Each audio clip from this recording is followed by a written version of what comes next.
India news Uttar Pradesh Uttarakhand प्रदेश का सबसे भरोसेमंद न्यूज चैनल और उसके खास शो एक अफसर ऐसा भी में आज हम आपको मिलवाने जा रहे हैं एक ऐसे अफसर से जिसे सिर्फ काम की चिंता होती है। उसको ये पता नहीं होता है कि 12 बज रहे हैं, रात को 2 बज रहे हैं, आप उनके ऑफिस में कभी भी चले जाइए। कमाल है। और न जाने कितनी बार हमने इसको जो है महसूस किया है, देखा है। तो आज आइए मिलवाते हैं आपको अवनीश अवस्थी से। अवनीश जी, आपको आपका इंडिया न्यूज़ में बहुत स्वागत है और साथ में मालिनी जी आपका भी बहुत स्वागत है। सर, मुझे सबसे मेरा पहला सवाल है, मेरे मन में आता है कि आपने इंजीनियरिंग कर ली, इंजीनियरिंग करने के बाद ये होता है कि भाई आप विदेश चले जाते, आपने फिर सिविल सर्विस में आने के लिए, लोक सेवा में आने के लिए कैसे सोचा, किसने प्रेरित किया, टर्निंग पॉइंट क्या था वो? देखिए, जब मैं स्कूल में ही था तभी ये सोच बनी थी कि सिविल सर्विसेज देना है। और लगभग 11th के आसपास जब हम लोग 11th में आए तो तब तक आईटी कानपुर से, आईआईटी से बहुत सारे लोग सिविल सर्विसेज में आना शुरू हो गए थे। तो मुझे लगा कि इंजीनियरिंग करके ही हम फिर सिविल सर्विसेज देंगे। तो उसी कड़ी में आईटी दिया, आईटी में हो गया, मेडिसिन भी दिया तो उसमें भी हो गया, लेकिन आईटी इसलिए ज्वाइन कर लिया कि सिविल सर्विसेज में जाना है। अच्छा। आईटी कानपुर मिल गया, सबसे अपना पसंदीदा इंस्टीट्यूशन मिल गया। हाँ। और फिर आईटी कानपुर ज्वाइन करते ही पहले ही साल से हाँ। जो है ऐसे सब्जेक्ट्स लेने शुरू किए।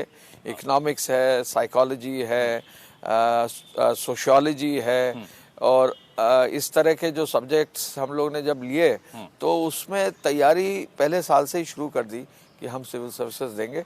3rd ईयर तक जोर शोर से आईटी की भी पढ़ाई होती थी और सिविल सर्विसेज। कौन से अटेम्प्ट में सर आपने इसको क्वालिफाई किया? हमारा जो पहला अटेम्प्ट था उसी में हम लोग जो है आगे, पहले अटेम्प्ट में आ गए। हाँ जी, इसमें आ गए। और अच्छा ये हुआ कि उत्तर प्रदेश के अपने प्रदेश में जाने का मौका मिला। उस समय मेरे पिताजी माताजी तत्कालीन मध्य प्रदेश यानी अब छत्तीसगढ़ में थे जी। तो एक बार ये सोच बनी कि मध्य प्रदेश ज्वाइन कर लें, लेकिन ये लगा कि अपनी माटी उत्तर प्रदेश ही की है, उत्तर प्रदेश तो आपने माटी में रहना जी। मैम, आपको लगता नहीं है कि ये घर में 12 बजे 2 बजे आते हैं, आप इनका खटिया बाहर ही क्यों नहीं निकाल देती? बोले बाहर ही रहो भैया, क्या जरूरत है आने की? नहीं, मुझे तो बहुत बहुत गर्व होता है इन पर। हाँ, और नहीं, गर्व तो होता है जी। ये परिवार वो कौन देखेगा? नहीं, ये एक भ्रम है लोगों में। हाँ। कि जो व्यक्ति कार्य में पूरी तरह से समर्पित है वो कहीं पर घर उपेक्षित करता हो। मुझे लगता है जिस व्यक्ति के भी हृदय में हाँ। ईमानदारी होती है अपने काम के प्रति, फिर वो हर रिश्ते के प्रति ईमानदार होता है। आप तो आपने इनको इससे एकदम माफी दे रखी है जी, पूरी माफी। आपको 2 बजे आओ, आप 3 बजे आओ, 4 बजे बिल्कुल। और आज से नहीं, आज तो आप देख रहे हैं हाँ। हमारा जब विवाह तय हुआ तो हम लोग की बहुत लंबी कोर्टशिप थी और परिवारों ने तय किया था विवाह। हाँ। तो हम लोग जब बात हुई तो इन्होंने बहुत पहले ही स्पष्ट इस बात को कर दिया था कि मेरा ध्येय जीवन में, शर्त रख दी थी, शर्त नहीं कहेंगे हम हाँ। लोग अपने अपने लक्ष्य जीवन के आपस में लक्ष्य बना दिया, साझा कर रहे थे नहीं, आपस में देखिए हर व्यक्ति का जीवन में एक लक्ष्य होता है। हम लोग जब अपने लक्ष्य साझा कर रहे थे, इन्होंने बहुत पहले ही कहा था कि भारतीय प्रशासनिक सेवा में मेरा जो आने का मंतव्य है वो समाज की और देश की सेवा है और मैं चाहूंगा कि मेरी जीवन संगनी भी इसको अपना सपना मानकर ही आगे चले। अगुआ कौन था शादी का? शादी का अगुआ तो यही थे भाई, हम इनके पीछे पड़े हुए थे। ये तो बड़ी इंटरेस्टिंग बात आपने अच्छी बात निकलवा ली, हम तो नहीं सुन पाए कभी है। सर कैसे, मतलब ये जरा सा देखिए, ऐसा था कि कानपुर में मेरा पुश्तैनी घर है, फादर मदर वहीं रहते थे। कानपुर में मेरे ही घर के बगल में इनकी मौसी, जो सगी मौसी थी, कमाल घर था। कमाल है। तो इस वजह से जो है दोनों का, और हमारे ग्रैंडफादर और इनकी मौसी के जो फादर इन लॉ थे। आपने मालिनी जी को कब देखा था, पहले मुझे ये बताइए। कहानी तो देखिए, देखा तो बातचीत करने के बाद ही नहीं तो नहीं, आपको पता कैसे परिवारों को जानकारी हुई। इनकी माँ ने फिर जो है प्रस्ताव रखा। हाँ। हमारे मामा और मामी यहीं लखनऊ में रहते थे, उन्होंने प्रस्ताव रखा। प्रस्ताव के पहले आपने कभी देखा ही नहीं था? हम पढ़ने लिखने वाले बच्चे थे। नहीं, लेकिन आपने जो मौसी जी वाला जिक्र किया है, देयर इज समथिंग, कुछ तो राज है इसमें। नहीं, इसमें कोई राज नहीं। मैं मिली थी, मैं अपनी सास से मिली हुई थी। अच्छा, मिली थी आप? मैं इनकी दादी से। तो आपने उनको उस समय नहीं देखा था? देखिए, नहीं, ये एक झलक भी नहीं। एक झलक देखिए, अभी कह दीजिए। नहीं, एक झलक भी नहीं। ऐसा था कि चूंकि इनकी मौसी बगल में थी तो गर्मी की छुट्टियों में सब ये मौसी के यहाँ जाती आती रहती थी। हम लोग कानपुर में रहते नहीं थे। अच्छा। तो ये हमारे घर में हमारी दादी वगैरह से जो है कभी मौका मिला तो हमारी मदर अगर रही तो उनसे मिलती रहती थी। हम तो कभी अपने घर में कानपुर में रहे नहीं। हाँ। तो ऐसे में जो है जाती आती रहती है। यंग एज में जैसा होता है, बगल में बेर लगा था तो बेर तोड़ने चली जाती थी। तो इस तरह का था। क्या क्रिकेट की बॉल चली गई? हाँ, हमें क्या पता था हमारी ससुराल बनने वाली है वो। लेकिन इनकी माँ ने जो है मेन रोल प्ले किया। सर। माँ ने फिर प्रस्ताव हमारे परिवार में रखा, माताजी और पिताजी के सामने, और फिर एक बार जब मिले हम लोग पहली बार तो 10 मिनट में शादी तय हो गई। कमाल है, कमाल है। तो देखिए, ये इन्होंने बड़ी राज की बात बताई कि ये आपके पीछे थे, है ना, और भाई कराया भले ही, मतलब माता जी ने, आपकी मदर ने प्रस्ताव रखा, लेकिन इनके मन में कहीं ना कहीं था इस बात को लेके। क्यों सर, एग्री? जी बिल्कुल। और एक मजे की बात ये भी है कि 87 में जिस दिन हमने इनको देखा सर, तो मेरा बर्थडे का ही दिन था। कमाल है। तो ऐसे में जो है हम लोग मिले। हाँ। मेरा भाई विदेश में था उस समय। अच्छा। और छोटा भाई। हाँ। तो ये हुआ कि भाई जब आएगा तब शादी होगी। हाँ। भाई किन्हीं कारणों से आने में उसको वीजा की कठिनाइयां थी। हाँ। तो लगभग 1.5 साल हम लोग की शादी तय रही। ओहो। तो उसके बाद फिर इनकी माँ ने कहा कि अब शादी कर ही देना चाहिए। और तब फिर ये हुआ कि शादी अब जल्दी से जल्दी ये उस समय इनकी ट्रेनिंग चल रही थी जी, और ये तय हो गया था कि ट्रेनिंग में ये 5 दिन के बाद ये फिर ये सैटरडे संडे लखनऊ चले आते थे। तो घर वाले परेशान हो गए कि अब जल्दी शादी करो। लेकिन एक उस दौर में हम दोनों को बहुत एक सुंदर अवसर मिला कि हम लोग एक दूसरे को समझ पाए, एक दूसरे के लक्ष्य को, जो आपने मूल प्रश्न पूछा है। सही बात। और मैं आपको बताऊं, वो हम लोग पत्र लिखते थे एक दूसरे को, क्योंकि हम लोग के जीवन के लक्ष्य एक जैसे थे, लेकिन दोनों के विचार, दोनों की पसंद बहुत अलग अलग थी। मैं संगीत और साहित्य की, और ये टोटली इंजीनियर और फोकस ओरिएंटेड, काम में व्यस्त रहने वाले। तो हम इनको पत्र लिखते, ये पत्र हमको जवाब देते, तो हम लोग में तय हुआ कि एक दूसरे को हम लोग किताबें सजेस्ट करेंगे क्या पढ़ें। अच्छा। तो वो पत्र का जो दस्तावेज है वो तो मुझे लगता है कभी छपवाएंगे हम लोग पूरा।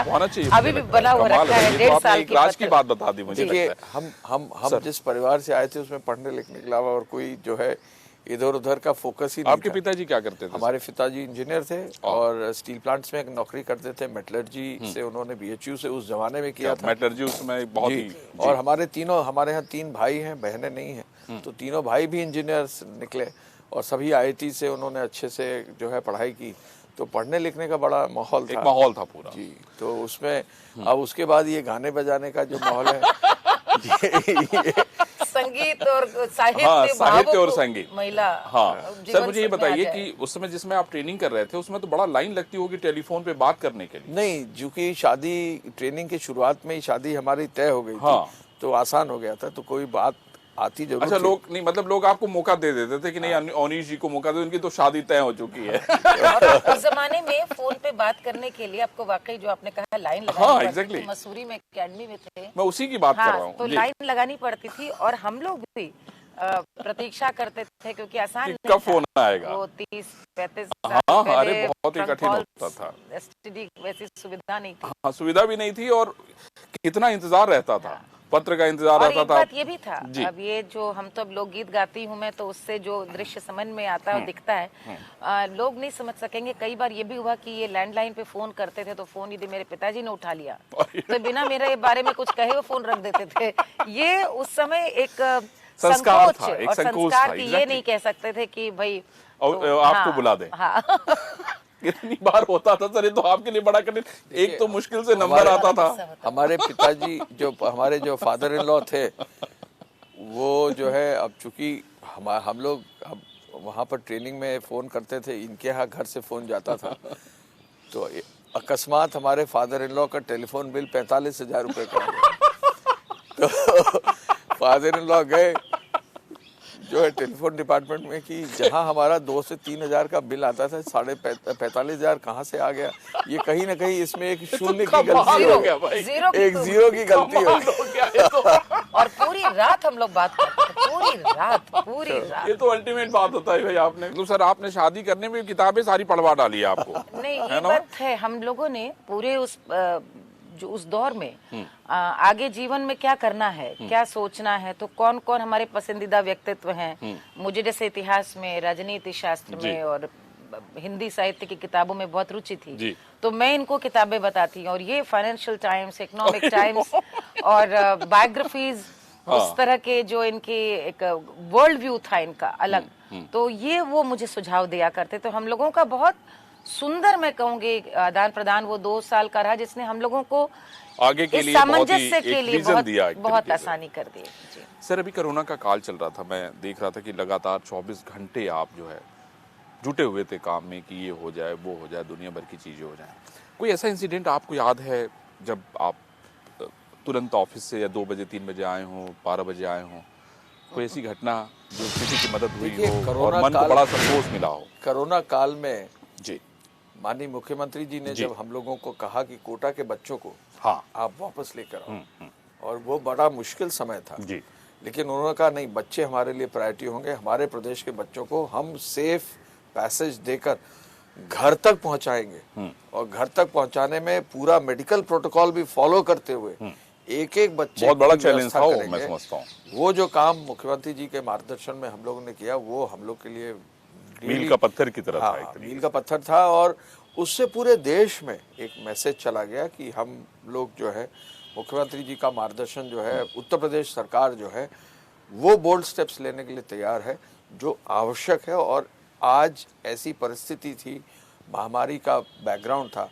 उसमें जो है हम लोग इस सफलता को हासिल किए। मुख्यमंत्री जी का ये मैं कह सकता हूँ कि उनका मार्गदर्शन, और एक एक बहुत सारे यहाँ पे ऐसे इनिशिएटिव लिए गए। चीज मैं कह सकता हूँ माइक्रो मैनेजमेंट में एक एक चीज का सुझाव उन्होंने दिया, और हम लोग उस और लगातार नजर रखना, सबसे जो बड़ी बात है नजर रखना। बात इस बात की है कि बाकी बहुत सारे वर्गों को, बहुत सारे लोगों को अलग अलग जगह पर जो है व्यवस्था प्रदेश सरकार से की गई, लेकिन छात्र के लिए जो हमारे प्रदेश का है और दूसरे प्रदेश में जाकर पढ़ रहा है, और वो बिल्कुल ही जो है आने के लिए आतुर है, उनके परिवार फोन कर रहे हैं रोज, ऐसी स्थिति में उनको लाना एक बहुत ही जिम्मेदारी कठिन था, थी। बहुत ही कठिन। मुख्यमंत्री जी ने ये जो कदम उठाया, इसमें जो भी हम लोगों ने लगकर इस काम को किया, इसमें बहुत खुशी मिली, बहुत, और इसकी हर तरफ तारीफ भी हुई। तारीफ हुई जी। बहुत सारे ऐसे इनिशिएटिव उत्तर प्रदेश सरकार ने, योगी आदित्यनाथ जी ने लिए, जिसको दूसरी स्टेट ने फॉलो किया। बहुत सारे ऐसे थे, सो मेनी, और मैं समझता हूँ कि ये जग जाहिर है, इसमें कोई लाग और लपेट नहीं है। मान लीजिए मैं ये देख रहा था कि आपने संगीत जो है वो मिर्जापुर से सीखना शुरू किया, मुझे लगता है। जी बिल्कुल, है ना? वैसे आप पैदा तो कन्नौज में हुई, जी। मिर्जापुर में आप कब से कब रही? और कन्नौज में जब मेरा जन्म हुआ, उसमें पिताजी कानपुर में पोस्टेड थे। हमारे पिताजी प्रादेशिक सेवाओं में थे, डॉक्टर, पीएमएस के सर्विसेज में। और कानपुर से जब मैं करीब 8 महीने, साल भर की हुई, तो माँ विंध्यवासिनी कृपा हुई, मिर्जापुर हम पहुंचे। और 8 वर्ष जीवन के जो मेरे प्रारंभिक, जो मेरी पहली स्मृति है, पहली चेतना है, जो पहली कुछ भी संसार का मैं जान पाई, वो मिर्जापुर का है। और बहुत सुंदर, बहुत सुंदर। आज भी मुझे लगता है मेरे व्यक्तित्व में बहुत कुछ, और हर व्यक्ति के जीवन में पहले 7 साल जहाँ बीतते हैं वो रह जाता है। मिर्जापुर, पिताजी वहाँ पोस्टेड हुए, और बिल्कुल गंगा किनारे अस्पताल के ही कैंपस में घर था, उसके बगल में गंगा। बिल्कुल। तो आप समझ लीजिए कि पूरा बचपन जो है, मैं तो आप हंसेंगे, मरीजों के ही बीच में किसी भी वार्ड में घुस जाना। अच्छा, उस जमाने में अंकुश वगैरह नहीं था, अंकुश नहीं था, और माता पिता भी बड़े समावेशी थे, छोड़ देते थे बच्चों को। तो हमारे यहाँ पिता डॉक्टर थे, लेकिन कभी ये सब नहीं था। मुझे याद है सामने टीबी क्लिनिक थी, तो टीबी क्लिनिक में मुझे याद है वो कोई भी मरीज, क्योंकि डॉक्टर साहब की बेटी, तो बहुत ही एक प्यार उनका छलकता था मरीजों का, उनके साथ उनका ही खाना खा के आ गए। और घर में दादी ने बाद में डांटा कि अरे देखो, टीबी क्लिनिक जाकर खाना खा के आ रही, इसको कोई पकड़ो, इसको कोई रोको। लेकिन पिताजी ने कभी भी कोई हम लोगों को, तो वो एक मुझे लगता है मेरे व्यक्तित्व में भी आ गया, पूरा मौका दिया उन्होंने। और संगीत की शिक्षा वहीं पर श्रीवास्तव जी थे, जो पीडब्ल्यूडी इरिगेशन विभाग में दरअसल एक क्लरिकल उसमें थे, लेकिन वो प्रयाग संगीत समिति के बच्चों को सिखाते थे, करते थे। हमारी बहन को सिखाने आते थे। मैं तो शौकिया सीखने लगी, लेकिन उन गुरुजी ने ये देखा कि मुझ में कोई झिझक नहीं थी, और मुझे उठाया नहीं जाता था तब भी, क्योंकि उनका दफ्तर होता था, तो सुबह सुबह 5-6 बजे मैं अपने आप सीखने पहुंच जाती थी। बस वहीं से फिर स्कूल में, विल्सन स्कूल, तो वहां से लेकर के पक्का घाट में दादी के संग गंगा, जब आप गंगा नहाने के लिए जाती थी तो दादी कुछ गुनगुनाती भी थी। जी जी हाँ, तो कुछ गुनगुना दीजिए, फिर हम सर से दूसरा सवाल लें। बिल्कुल, बहुत सारे गाने वो तो खास तौर पर गंगा में जाते हुए तो वो केवट गीत बहुत गाती थी सारे। मेरी छोटी सी है नाव तेरे जादू भरे पाँव, मोहे डर लागे राम कैसे बैठाऊं अपनी नाव में। क्या बात। मेरी छोटी सी है नाव तेरे जादू भरे पाँव, मोहे डर लागे राम कैसे बिठाऊं अपनी नाव में। बहुत ही बड़े। तो ये कह ले कि वो एक परिवार का संस्कार। संस्कार और संगीत का संस्कार, तहजीब का, वो सब कुछ एक साथ मिर्जापुर में ऐसा। और आज भी कुछ भी जीवन में मेरे अच्छा बुरा कुछ भी घटित होता है तो माँ के ही सामने, माँ विंध्यवासिनी को जब तक माथा ना नवाऊं, आज भी मेरा ऐसे लगता है उनसे संवाद होता रहता है। तो बहुत आत्मा वही बसती मिर्जापुर में। सर मैं ये देख रहा था कि आप अयोध्या रहे, आप गोरखपुर रहे, आप बनारस रहे। ये तीनों मैं इसलिए नाम ले रहा हूँ कि तीनों का धर्म के साथ बड़ा गहरा नाता है। हाँ, गोरखपुर में आप कितने दिन थे? हम करीब सवा साल डेढ़ साल थे। जी देखिए, ऐसा है कि प्रशासनिक सेवा में कई जगह तैनात रहने का मौका मिलता है। मैं बदायूं में भी रहा हूँ। हाँ। मैं बदायूं भी रहे। हाँ, आजमगढ़ में भी रहा हूँ। जी जी जी। और ललितपुर में भी रहा हूँ। ललितपुर भी रहे। और मेरठ जैसे जिले में बहुत लंबे समय तक रहा हूँ।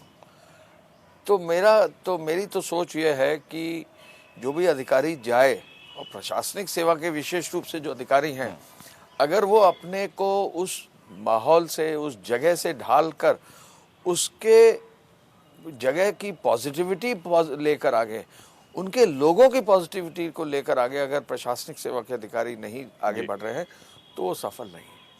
और ये काम प्रशासनिक सेवा के अधिकारियों को अपने में ढालना पड़ता है।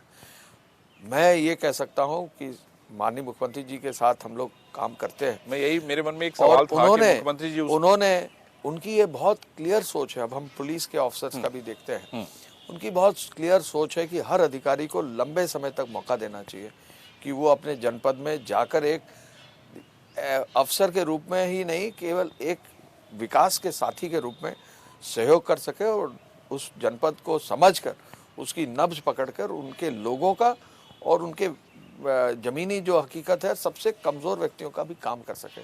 तो वर्तमान में हम लोग सबको ये देखना होगा प्रशासनिक अधिकारी की हैसियत से कि जहाँ भी जिस जनपद में जाएं, जिस पद पर जाएं, किसी भी पद पर हो, चाहे वो शासन का कोई पद हो, कहीं दूर किसी छोटी संस्था का पद हो, तो उसमें अपनी पूरी मेहनत करें। मैं आपको एक उदाहरण दे सकता हूँ। भारत सरकार में मुझे मौका मिला जी, आप सोशल डिसेबिलिटी डिपार्टमेंट में। वहाँ कोई जाना नहीं चाहता, लेकिन जब हम लोग ने उसमें मेहनत करना शुरू किया तो मुझे ये लगा, मैं इतनी लंबी प्रशासनिक सेवा हो गई कि उस विभाग में इतना काम करने को था और वो काम किया। तो बेसिक पॉइंट ये है कि अब के नई जो हमारे जमाने के अधिकारी आ रहे हैं, उनको ये ऐसी ट्रेनिंग हम लोग दे सके, ऐसा माहौल दे सके कि जिस भी जनपद में जाएं, जिस भी पद पर जाएं, पद से उनको गरिमा ना मिले, उनसे पद को गरिमा मिले। ये मुझे ये बताइए कि मुख्यमंत्री जी को आपने वहाँ पे बड़े नज़दीक से देखा है और अभी भी बहुत नज़दीक से देख रहे हैं, तो मुख्यमंत्री जी ऐसे ही उस समय भी 24 घंटे लगे रहते थे? बिल्कुल। अरे उनकी एनर्जी इससे भी कहीं ज़्यादा थी। और एक सांसद के नाते और मैं कह सकता हूँ कि मार्गदर्शक के नाते गोरखपुर में जो 1.5 साल हमारा बीता, एक वक्त भी ऐसा नहीं था जहाँ हम लोग खाली बैठे थे। कोई न कोई पॉजिटिव काम, कहीं पुल बनना है, कहीं गांव में सड़क बननी है, कहीं कोई चीज़ को आगे बढ़ाना है, कहीं बस स्टॉप शेल्टर बनना है, शहर में बहुत सारे काम होने हैं, अस्पताल बनाने की योजना आगे ले जानी। मुख्यमंत्री जी लीड फॉर द फ्रंट करते थे और हम लोगों को बहुत अच्छा लगा।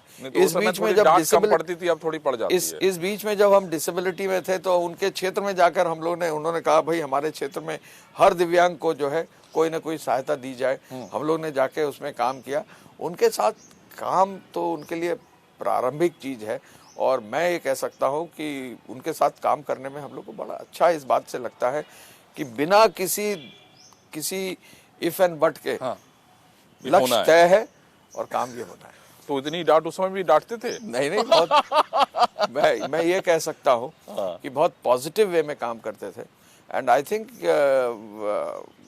आप ये इमेजिन नहीं कर सकते कि कितना काम उस समय भी करते थे। लगता है। अब हम लोगों को एक मौका मिला था जो काम व्यक्ति करने सुबह का। 3 बजे ही उठ जाता है और 3 बजे उठने के साथ ही काम शुरू कर देता, तो आप समझ सकते हैं कि बाकी लोगों की क्या स्थिति होगी। नहीं, वो उनका स्टाइल है, हाँ। कमिटेड है। हाँ। और हम लोग उसमें जितना कर सकते हैं हम लोग अपनी तरफ से प्रयास करें। नहीं, निश्चित रूप से।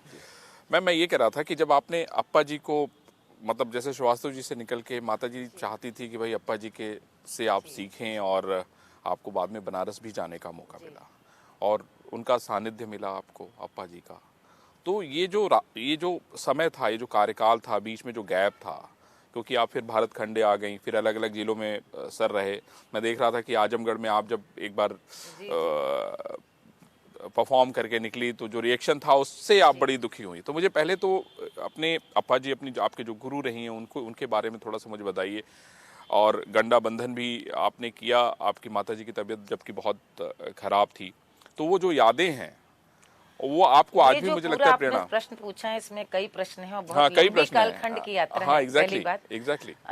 अप्पा जी तक पहुंचने में समय लग गया और उसका कारण ये था कि इस मामले में देखिए, मैं अभी जहां तक पहुंची हूं उसके पीछे सिर्फ एक ध्येय और एक मन का वो था कि जो करना है, जिस समय जो सामने है वही सत्य है, उसको भरपूर जिए।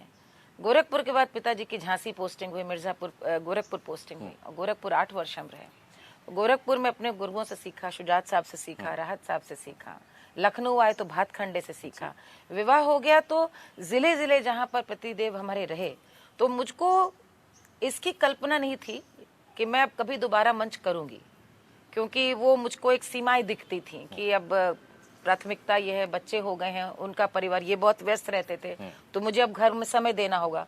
मुझे ये लगता था शायद मैं कभी किताब लिखूं, क्योंकि मुझे पढ़ने में, अध्ययन की बहुत रुचि थी।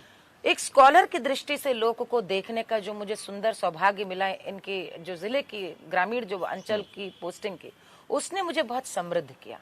और 1998 के नवरात्रि में अप्पा जी के पास जब मैं पहुंची हूँ, उसके पहले मैं उनसे मिल चुकी थी, उन्होंने मुझे सिखाने को कह चुकी थी लंबा समय, लेकिन मैंने अपनी गति नहीं रोकी थी। मैं प्रोग्राम करती थी, सारेगामा के फिनाले में लंदन में गई थी, अंताक्षरी, राष्ट्र भर में कार्यक्रम देने लगी थी।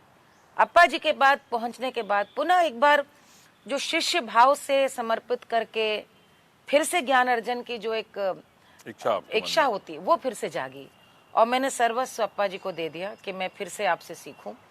और ये मेरा सौभाग्य है कि गुरु शिष्य परंपरा जो इस समय डाइंग ट्रेडिशन है, उसको हमने जिया, उसका पूरा आशीर्वाद पाया, पुनर्जन्म मेरा हुआ।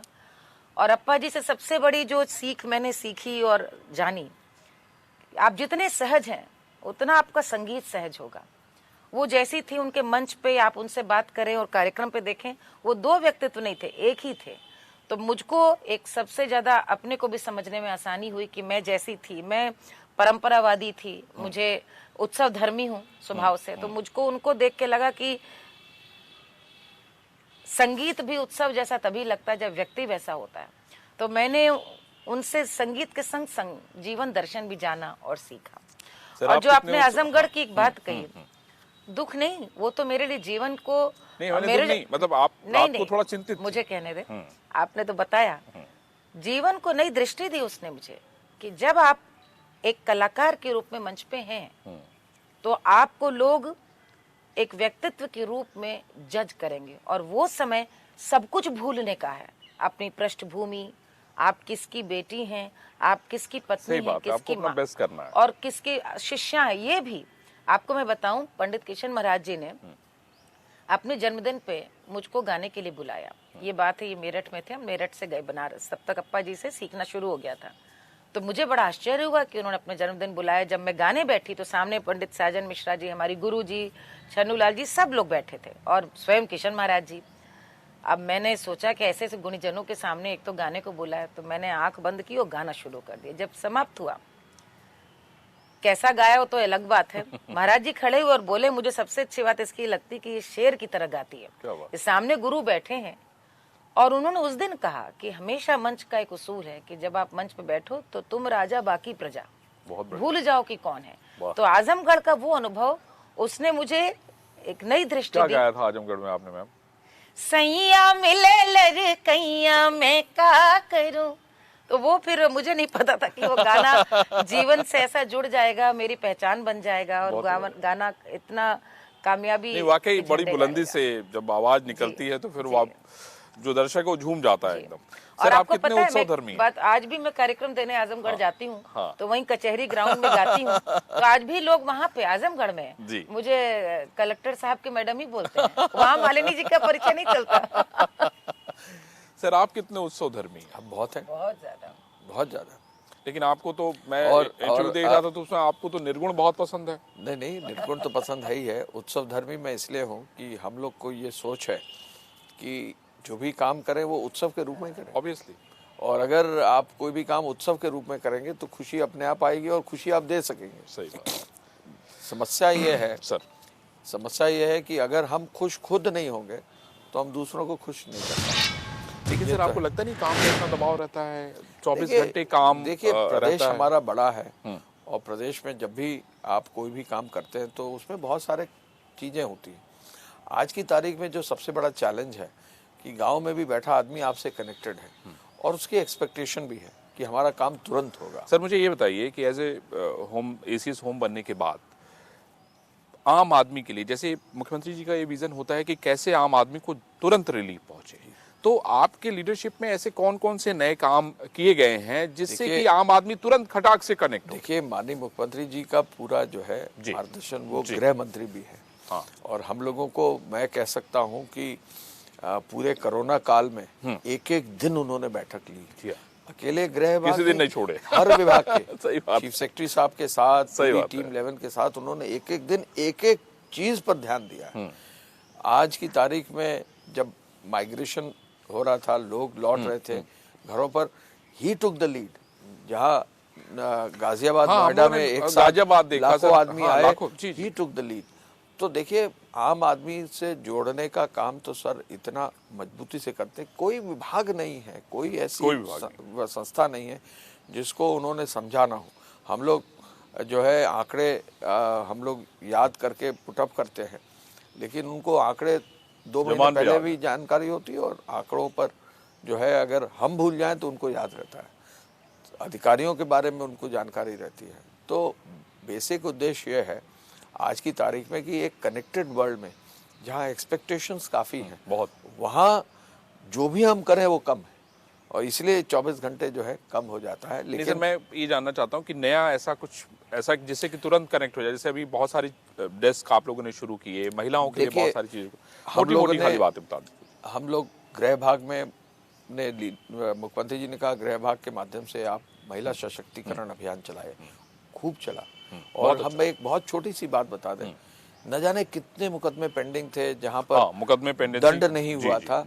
एक झटके में 7 दिन के अंदर जो अभियान मुख्यमंत्री जी ने तय किया, न जाने कितने जो है एक्यूज्ड को दंड एक साथ मिल गया। मैसेज चला गया कि सख्ती और होगी और होती ही रहेगी।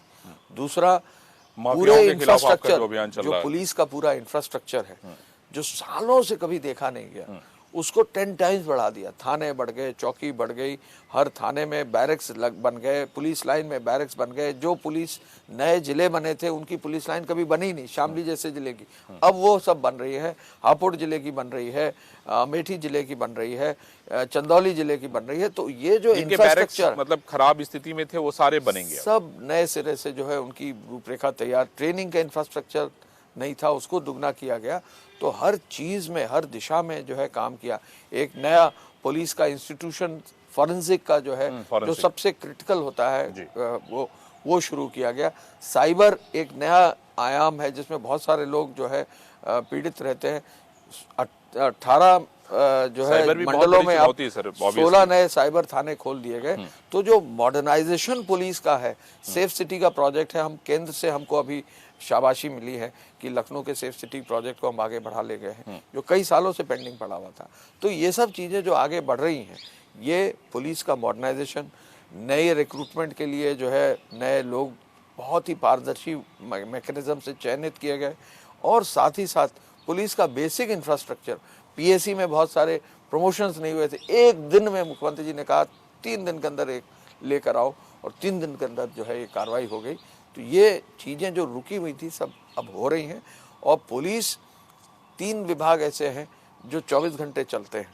एक पुलिस का विभाग है, एक बिजली का विभाग है और एक सूचना का विभाग है। तीनों 24 घंटे के जो है वो 24 घंटे की रिस्पॉन्सिबिलिटी होती है। तो ये पुलिस जो है बहुत महत्वपूर्ण विभाग है, इसको जो है मजबूत करने में सरकार लेकिन सर निर्देश है। एक बेसिक विभाग और है राजस्व। वो अपनी जगह तो मजबूती से काम करता ही है, लेकिन राजस्व विभाग के साथ पुलिस विभाग, बिजली और हमारा जो पूरा ये तंत्र है, ये अगर मजबूती से काम करे तो प्रदेश में बहुत सारे काम। अभी जो माफियाओं के खिलाफ मुख्यमंत्री जी ने एक अभियान चला रखा है, वो भी अपने आप में बहुत बड़ा अभियान है और हर दिन हम लोग देखते हैं कि किसी न किसी बड़े माफिया के खिलाफ कार्रवाई हो रही है। इसके पीछे क्या? देखिए, मुख्यमंत्री जी की सोच है कि आदमी जितना बड़ा और जितना बड़ा माफिया हो उस पर उतनी सख्त कार्रवाई हो। और आपने देखा होगा पिछले करीब साल भर में लगभग हर बड़े माफिया को जहाँ भी उसका इलीगल स्ट्रक्चर था, जहाँ भी उसकी इलीगल संपत्ति थी, जहाँ भी उसने गलत काम कर रखे थे, हम लोग पीछे पड़कर हम लोग ने कार्रवाई की। मैं आंकड़ा दे सकता हूँ कि पिछले सप्ताह तक 733 करोड़ की संपत्ति कुर्क कर ली गई। बाकी तो और भी 733 करोड़ की पूरे प्रदेश में अलग अलग जनपदों में गैंगस्टर एक्ट के अंतर्गत एक धारा है जी। तो गैंगस्टर एक्ट के अंतर्गत करी गई। ये सब धाराएं आज की नहीं, बहुत सालों से जी। किसी ने नहीं देखा। लेकिन ये और आज की तारीख में एक आदमी ऐसा नहीं है कि यहाँ कार्रवाई अगर हो रही है तो हम लोगों ने उनको प्रोत्साहित न किया। हम लोग चाहते हैं कि कार्रवाई हो और निष्कर्ष तक पहुँचे, और जहाँ भी संभव हो पैरवी भी मजबूती से करें, जिससे कि कहीं भी किसी को मतलब किसी कोई रियायत किसी रूप में ना मिलने पाए। सर, ये बहुत जरूरी है, क्योंकि अगर पब्लिक में कॉन्फिडेंस बिल्डअप करना है, मुख्यमंत्री जी का बहुत साफ क्लियर कट वो है कि अगर बिल्डअप करना है तो जब तक बड़े क्रिमिनल्स को, माफियाओं के खिलाफ नहीं कार्रवाई करोगे तो जमीनी स्तर पर जो है जो ऑर्गेनाइज क्राइम है, अगर उसको खत्म करना है तो उन माफियाओं के खिलाफ बहुत सारा ऑर्गेनाइज क्राइम खत्म हो गया है। अब तो ऑर्गेनाइज क्राइम लगभग शून्य की उसमें है, लेकिन लगे रहना है, समाज है तो इसमें मजबूती से काम करते हैं। सर, कुछ घटनाएं जो है वो चिंतित करती हैं, चाहे हाथरस हो चाहे बिकरू हो। देखिए, कोई भी घटना अगर होती है तो उससे हम लोगों को सीख लेनी चाहिए कि सुधार होना चाहिए। तो जो भी घटनाएं होती हैं उन पर सुधार हुआ है और कोशिश की गई कि आगे इस तरह की घटना ना हो। मान लीजिए, मुझे ये बताइए, मिर्जापुर आपके मन में रचा बसा है, कजरी वहाँ का जो सबसे इम्पोर्टेंट है। मैं समझता हूँ कि कजरी तो बहुत कुछ, मतलब मैं देख रहा था तो उसमें आपने कहा था कि जो आप अपने आसपास देखते हैं वही आपके गाने में, फोक में नजर आता है। तो एक आध कजरी भी तो सुना दीजिए। पिया मेहंदी लिया द मोती झील से, जाय के साइकिल से ना।